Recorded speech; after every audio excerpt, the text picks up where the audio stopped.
Setelah kita membahas tentang neuron, sekarang kita akan lihat sel kedua yang menyusun sistem saraf atau yang menyusun jaringan saraf, yaitu sel neuroglia.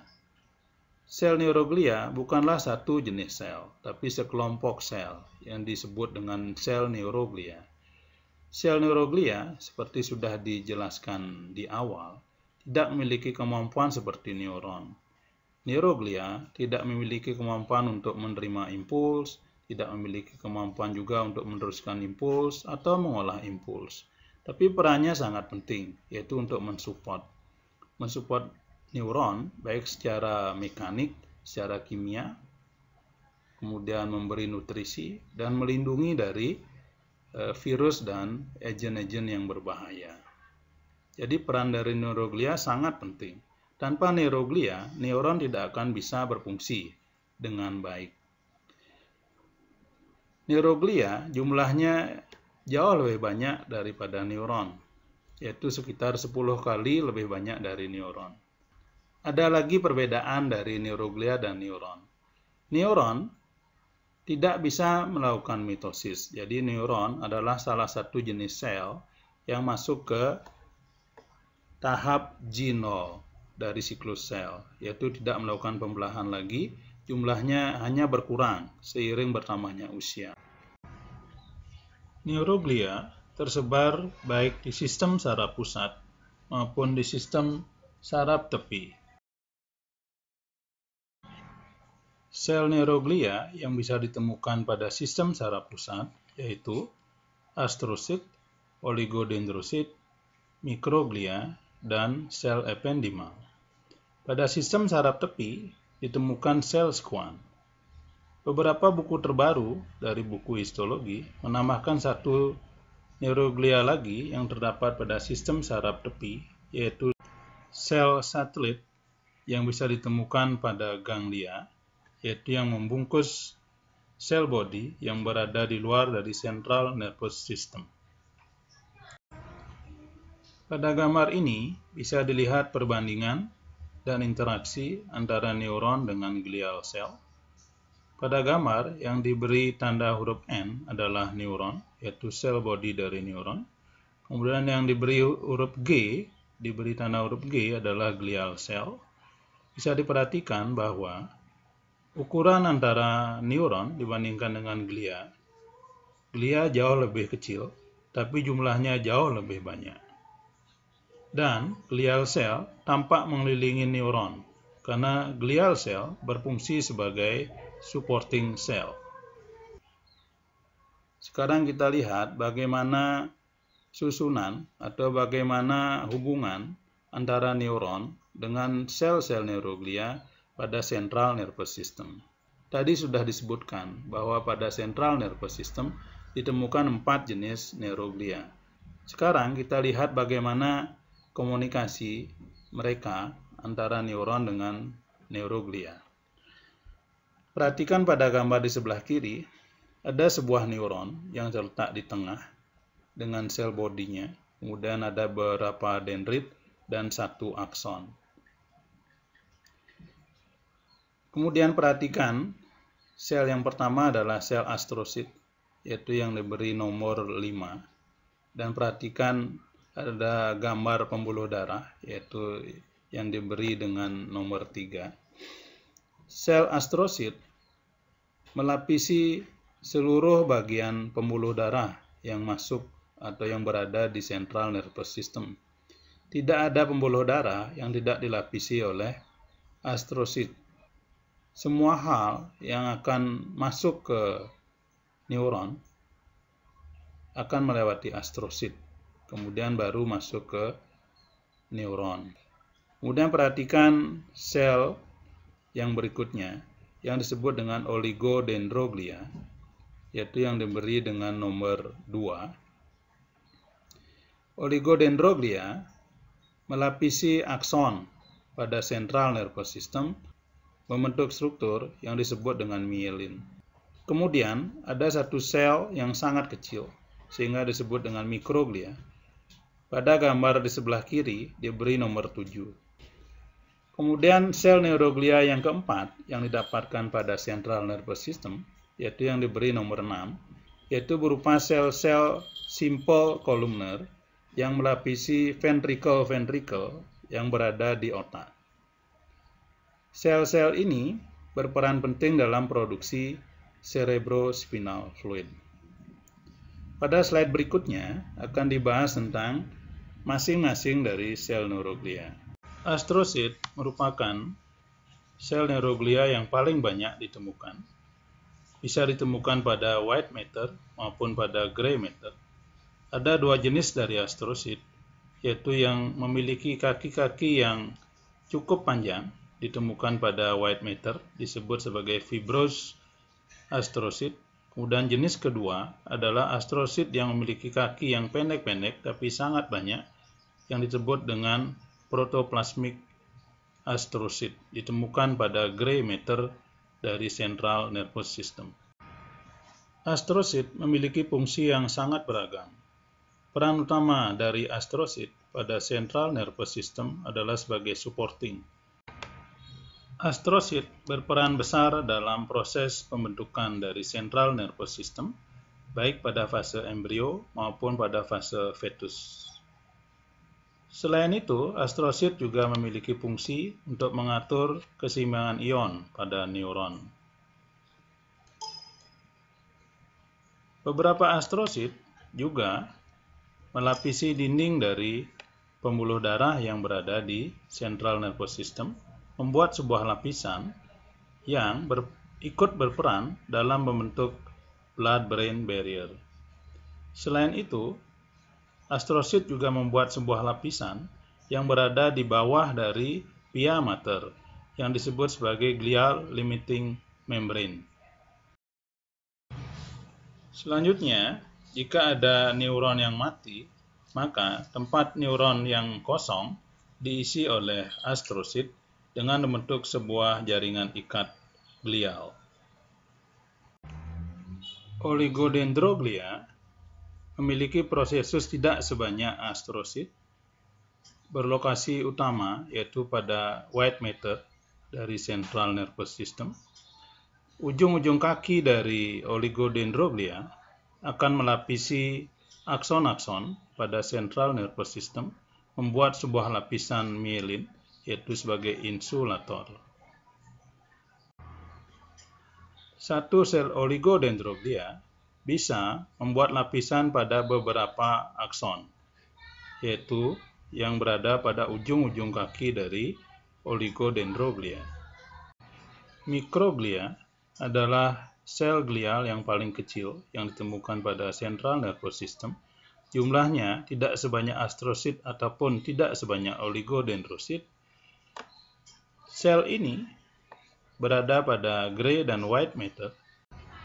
Berbeda dengan glial cell yang lain yang berasal dari embryonic neural tube, mikroglia berasal dari monosit yang bermigrasi yang identik dengan sel-sel makrofag. Mikroglia berperan sebagai sistem pertahanan di central nervous system. Mikroglia bisa melakukan fagositosis terhadap sel-sel yang rusak dan juga bisa mensekresikan beberapa sitokin untuk sistem pertahanan di central nervous system.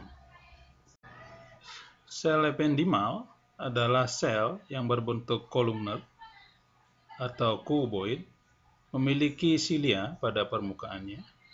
Sel ependimal melapisi ventricle dari otak dan sentral kanal dari spinal cord, berperan dalam produksi cerebrospinal fluid, dan juga berperan dalam sirkulasi serta absorpsi dari cerebrospinal fluid. Sekarang kita lihat sel glial yang berada pada sistem saraf tepi, yaitu Schwann cell dan sel satelit. Sel Schwann, atau disebut juga dengan neurolemosit, akan membuat lapisan di seputar akson yang berada di sistem saraf tepi, yaitu lapisan yang disebut dengan lapisan mielin. Antara sel squam dengan sel oligodendroglia memiliki fungsi yang sama, tapi ada sedikit perbedaan, yaitu satu sel oligodendrosit bisa melapisi banyak akson, sedangkan satu sel squam hanya bisa membuat lapisan mielin pada satu akson saja. Sel glial berikutnya yang ada di sistem saraf tepi adalah sel satelit. Sel satelit memiliki asal yang sama dengan sel squam, yaitu dari embryonic neural crest. Sel ini melapisi bagian luar dari neuron, yaitu badan sel dari neuron yang ada pada sistem saraf tepi dan memiliki fungsi sebagai supporting untuk neuron yang berada pada sebuah ganglia. Sekarang kita lihat apa yang disebut dengan sistem saraf. Tadi sudah disebutkan bahwa jaringan saraf tersebar di seluruh tubuh manusia dan secara anatomi bisa dibedakan menjadi dua, yaitu sistem saraf pusat dan sistem saraf tepi. Sistem saraf pusat disusun oleh cerebrum, cerebellum, dan spinal cord. Seperti bisa diperhatikan pada gambar di sebelah kiri. Sistem saraf pusat berbeda dengan jaringan pada umumnya di tubuh manusia, tidak memiliki jaringan ikat yang sejati. Jadi, pada central nervous system tidak ditemukan adanya jaringan ikat. Sehingga, jaringan saraf pusat memiliki konsistensi yang sedikit rapuh, yaitu lunak dan seperti gel. Sistem saraf pusat, yaitu cerebrum, cerebellum, dan spinal cord, jika kita lakukan section atau potongan dalam keadaan masih segar, kita akan bisa melihat ada dua warna yang berbeda, yaitu ada warna keabu-abuan yang berlokasi di luar pada cerebrum dan cerebellum dan berlokasi di tengah pada spinal cord, yaitu yang disebut dengan gray matter atau substansia kelabu. Kemudian ada warna putih yang berlokasi di dalam pada cerebrum dan cerebellum, sedangkan pada spinal cord berlokasi di bagian luar, yang disebut dengan substansia alba atau white matter. Central nervous system sangatlah vital untuk kehidupan seorang manusia, tetapi dia memiliki konsistensi yang sangat lembut, sangat mudah rusak. Sehingga central nervous system harus dilindungi oleh sebuah struktur sehingga dia bisa menjadi lebih aman. Salah satu yang melindungi dia, apa yang disebut dengan meningens, akan dibahas pada slide-slide berikutnya. Tentu ada pelindungan yang sangat kuat yang melindungi semua central nervous system, yaitu tulang-tulang, yaitu tulang kranium untuk melindungi cerebrum dan cerebellum, dan ada tulang-tulang belakang yang melindungi spinal cord. Sekarang kita lihat yang pertama dari central nervous system adalah cerebrum, atau nama lainnya adalah otak besar. Cerebrum, seperti sudah disebutkan sebelumnya, jika kita section dalam keadaan segar, akan ada dua warna, yaitu gray matter dan white matter. Gray matter berada di bagian pinggir, disebut juga dengan cortex. Kemudian white matter berada di dalam atau di bagian dalam. Sekarang kita lihat apa yang kita dapatkan pada gray matter. Gray matter atau cortex dari cerebrum disusun oleh sel-sel body dari neuron.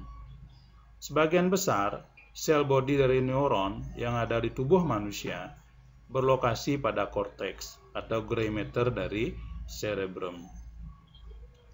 Tentu, selain sel body, juga ada sel-sel yang mensupport, yaitu neuroglia, yang sudah dijelaskan sebelumnya. Dan tentu ditemukan tonjolan-tonjolan dari neuron, yaitu dendrit. Pada gray matter dari cerebrum, ada 6 lapis dari neuron, yaitu lapisan paling luar, kemudian lapisan kedua, ketiga, keempat, lima, dan keenam. Pada lapisan-lapisan ini ditemukan sel-sel yang khusus. Sel yang banyak ditemukan pada gray matter dari cerebrum adalah sel neuron yang ukurannya cukup besar dengan sel body yang berbentuk segitiga, sehingga disebut dengan sel piramid. Semakin ke dalam, sel piramid ukurannya semakin besar. Kemudian di dalam, yaitu pada bagian white matter, diisi oleh sebagian besar oleh akson. Kenapa warnanya putih? Alasannya adalah karena akson-akson ini dibungkus oleh myelin. Jadi warna putih dari white matter pada cerebrum disebabkan oleh lapisan myelin. Pada white matter dari cerebrum juga bisa ditemukan ada sel-sel body, tapi jumlahnya tidak sebanyak di korteks yang disebut dengan nukleus. Kemudian kita lihat cerebellum. Cerebellum, nama lainnya adalah otak kecil. Hampir sama dengan cerebrum, kita juga bisa lihat ada gray matter dan ada white matter di tengah. Gray matter juga disusun oleh neuron-neuron atau sel body dari neuron. Tetapi pada cerebellum hanya ada 3 lapis sel body pada korteksnya, yaitu outer molecular layer, kemudian bagian tengah diisi oleh sel yang khusus yang hanya ditemukan pada cerebellum, yaitu sel Purkinje. Kemudian di tengahnya ada lapisan yang disebut sebagai inner granule layer, yaitu disusun oleh sel-sel neuron dengan ukuran lebih kecil. White matter dari cerebellum identik dengan cerebrum, yaitu sebagian besar disusun oleh akson yang dilapisi oleh myelin, sehingga warnanya putih, dan ditemukan juga sel body yang disebut dengan nukleus. Kemudian, central nervous system yang berikutnya adalah spinal cord. Spinal cord berlokasi di tengah dari kolom vertebrae. Jadi spinal cord dilindungi oleh kolom vertebrae. Sama seperti central nervous system yang lain, spinal cord juga memiliki gray matter dan white matter, tetapi lokasinya sedikit berbeda, yaitu gray matternya berada di tengah, membentuk seperti bentuk huruf H, sedangkan white matternya berada di luar. Di tengah dari gray matter ada sebuah lubang yang disebut dengan central canal yang dilapisi oleh sel ependimal. Gray matter pada bagian anterior atau di cornu anterior diisi oleh sel yang besar-besar, yaitu sel multipolar yang berfungsi sebagai motorik. Sedangkan cornu posterior diisi oleh sel-sel yang secara fungsional adalah sel-sel sensorik. White matter diisi oleh akson-akson yang dibungkus oleh myelin. Tentu juga ditemukan sel-sel yang memproduksi myelin, yaitu oligodendroglia. Sekarang kita lihat apa yang disebut sebagai sistem saraf tepi atau peripheral nervous system. Sederhananya, sistem saraf tepi adalah semua jaringan saraf yang berada di luar central nervous system. Bisa dilihat pada gambar, yaitu yang di luar dari cerebrum, cerebellum, dan di luar dari spinal cord. Komponen dari sistem saraf tepi ada 3, yaitu yang pertama adalah saraf atau nerve, kemudian berikutnya adalah ganglion, dan yang ketiga adalah ujung saraf.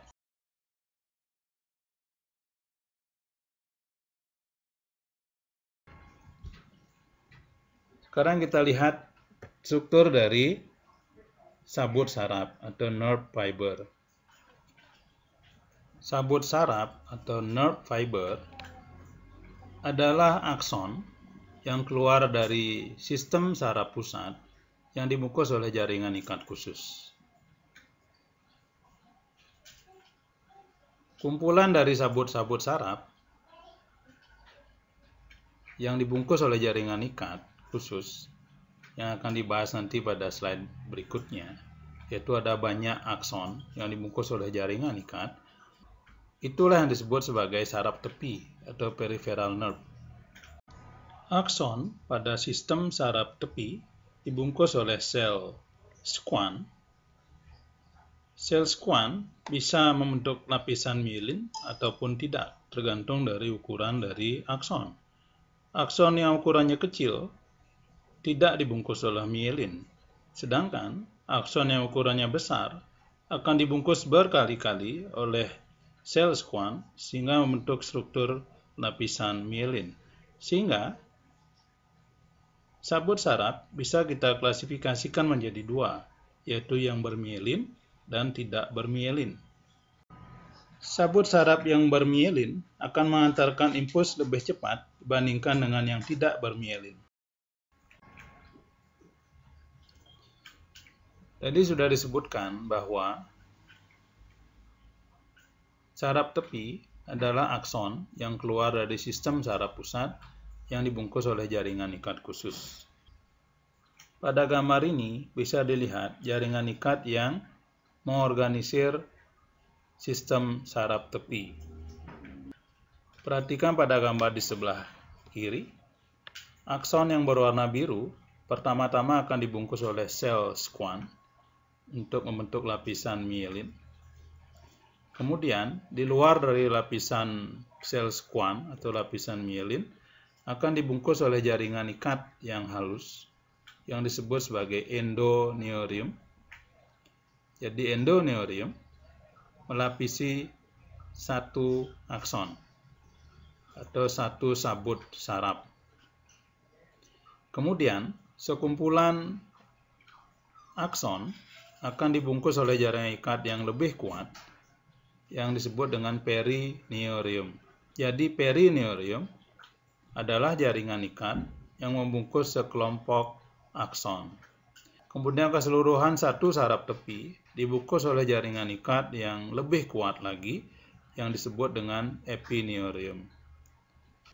Jaringan ikat yang membungkus saraf tepi kaya dengan kolagen dan sabut elastis, sehingga saraf memiliki cukup kekuatan dan juga memiliki kelenturan. Saraf tepi bisa diklasifikasikan menurut fungsinya, yaitu ada yang disebut dengan sabut saraf sensoris, ada sabut saraf motoris.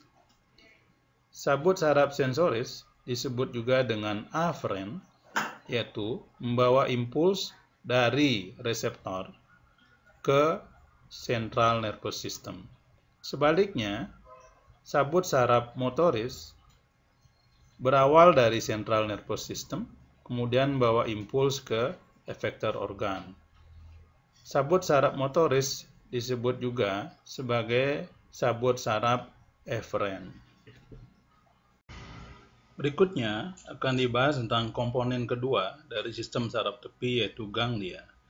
Ganglia adalah struktur yang berbentuk oval yang mengandung badan sel yang ditemukan di luar dari sistem saraf pusat yang dibungkus oleh jaringan ikat. Ganglion berperan sebagai relay station sehingga akan ditemukan ada satu saraf yang masuk dan ada satu saraf yang keluar. Sesuai dengan arah impulsnya, ganglia bisa dibagi menjadi dua, yaitu ganglia sensoris dan ganglia autonomik. Ganglia, baik yang sensoris maupun yang autonomik, disusun oleh badan sel yang dibungkus oleh glial cell, yaitu sel satelit, kemudian pada bagian luarnya dibungkus oleh jaringan ikat. Sensori ganglia berperan dalam menerima impuls dari reseptor yang kemudian akan diteruskan ke sistem saraf pusat. Sensori ganglia terdiri dari ganglia pada saraf-saraf kranial dan dorsal root ganglia yang merupakan ganglia dari saraf-saraf spinalis. Neuron pada ganglia jenis sensorik, jenisnya adalah pseudounipolar. Neuron ini akan menerima impuls dari reseptor yang kemudian akan diteruskan ke gray matter atau pada sel neuron yang ada pada gray matter dari spinal cord. Autonomic ganglia disusun oleh sel neuron yang berjenis multipolar. Ganglia ini berlokasi dekat dengan organ yang diaturnya. Autonomic ganglia berperan dalam mengatur organ-organ yang bersifat involunter, misalnya mengatur denyut jantung, mengatur kontraksi dari otot polos, dan mengatur sekresi dari kelenjar. Sistem saraf autonomik merupakan bagian dari sistem saraf motorik. Sistem saraf motorik bisa dibagi menjadi dua, yaitu somatik dan autonomik. Sistem saraf autonomik bisa dibagi lagi menjadi sistem saraf simpatik dan parasimpatik. Yang membedakan sistem saraf autonomik dari somatik adalah pada sistem saraf autonomik menggunakan dua sel, yaitu ada sel preganglion dan ada sel postganglion. Neuron preganglion, baik untuk simpatis dan parasimpatis, berada di dalam medula spinalis. Kemudian, neuron ini akan mengeluarkan aksonnya dan akan membentuk sinaps pada lokasi ganglia. Dan kemudian akan diteruskan impulsnya oleh neuron postsinaps. Yang berbeda antara simpatis dan parasimpatis adalah pada simpatis ganglianya terletak di sepanjang kolom vertebrae, sedangkan pada parasimpatis ganglianya terletak dekat dengan organ. Ini adalah struktur histologi dari sebuah autonomic ganglia. Jadi bisa diperhatikan ada neuron yang besar terletak di tengah, kemudian dikelilingi oleh sel satelit, dan berikutnya dibungkus oleh jaringan ikat. Dan bisa dilihat juga ada sel squamch.